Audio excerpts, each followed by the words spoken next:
Amerikada Uyg'ur kishilik huquq qonuni va Uyg'ur majburiy emgakining oldini olish qonuni tasdiqlanib yo'lga qo'yilgandan keyin bu qatam Uyg'urlarning panohlik huquqi haqida yangi bir qonun loyihasi o'ttirib qo'yildi. Amerika parlament a'zolari Jennifer Vekton, Maria Elvira Salazar, Gregory Meikes, Don Beer va Geri Connolly birlikda tanishtirgan partiya hal qilgan bu loyihada Sharqiy Turkistonda Xitoyning irqiy qirg'inchiligiga uchragan va bu sababli chet ellarda sargardon bo'lgan Uyg'urlar va boshqa asonliklarning Amerikada panohlik tilash ishlarini tezlashtirish talab qilingan. Qirg'iziston bexatarlik qismlari davlat hokimiyatini tortilish uchun namoyish va qo'zg'olon planlayotgandek bir tashkillik jinoyatchilar to'piga qarshi keng ko'lamli harakat yapgan. Harakatda bu tashkilotning 30 dan ortiq a'zosi qo'lga olingan.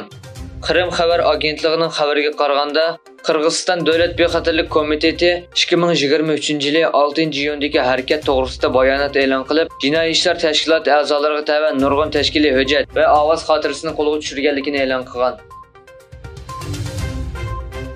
Xitoyning O'rta Osiyodagi Turkiya Cumhuriyatlarining tabiiy gazini Sharqiy Turkiston orqali Xitoy o'lkalariga yetkazish uchun qurgan O'rta Osiyo Xitoy turbi yo'li orqali Xitoyga oqayotgan gaz miqdori oshmoqda. Xitoy G'arbiy turbi yo'l shirkatining bayonotida bildirishicha, 2023-yil 3-oyda taxminan 2 milliard 900 million kub metr tabiiy gaz Turkmanistondan Xitoyga yetkazilgan. Turkmaniston davlatining rasmiy sonliq ma'lumotlariga qaraganda, Xitoyga to'shilgan gazning miqdori bulturga o'xshash mezgildagiga qaraganda 20,8% oshgan.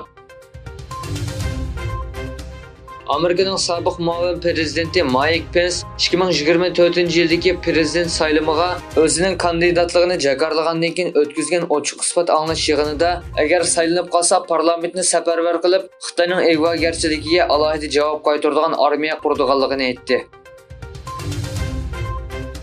Egilishicha, Xitoyning 37 harbiy aeroplani Tayvanning havo mudofaa farqlantirish rayonida daxl tarz qilgandan keyin Tayvan havo mudofaa sistemasini qo'zg'atgan. Yaponiyada 4 Xitoy fuqarosining taxminan 700 kilogramm qonunsiz g'idiqlovchi atkazchilik jinoyati bilan qo'lga olinganligi xabar qilindi. Kyoto agentligining xabariga qaraganda, soqchi qismlari Yokohama va Kawasaki rayonida harakat olib berib, qonunsiz g'idiqlovchi atkazchilik jinoyati bilan shug'ullangan 35 yoshdan 51 yoshgacha bo'lgan 4 Xitoyni qo'lga olgan.